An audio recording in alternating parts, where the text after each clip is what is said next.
ಅಲ್ಲ ಸರ್, ಈಗ ಬೆಳಗ್ಗೆ ಏನಾಯ್ತು ಅದನ್ನ ಮುಚ್ಚೆ ಹಾಕ್ಬಿಟ್ಟು ಮತ್ತೆ ಈ ತರ ಇದಾಯ್ತು. ಅದೇ ಕ್ಷೇತ್ರದಲ್ಲಿ ಒಂದೇ ಕ್ಷೇತ್ರದಲ್ಲಿ ಎರಡನೇ ಸರಿ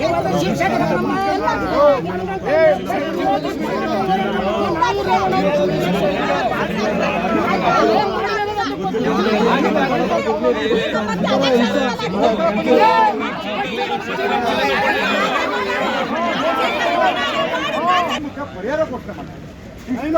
ಕೈ ಮಾಡಿ ಮಹೇಶ್ ಅಣ್ಣವ್ರವ್ರ ನೀವಿದ್ರೆ ಮಾತಾಡಿ ಸರ್ಕಾರದ ಜೊತೆ ನಮಗೆ ನ್ಯಾಯ ಕೊಡಿಸಿ.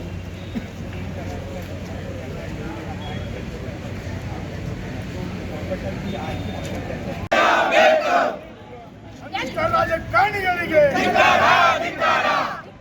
ಹತ್ತಿಕ್ಕುತ್ತಿರುವ ರಾಜಕಾರಣಿಗಳಿಗೆ ನಿನ್ನೆ ಆಗಿರುವ ಪ್ರಕರಣ ಇನ್ನು ತಿರುಗಿ ನೋಡಿದ ರಾಜಕಾರಣಿಗಳಿಗೆ ಏಕೆ ಬೇಕು, ಏಕೆ ಬೇಕು, ಏಕೆ ಬೇಕು, ಏಕೆ ಬೇಕು.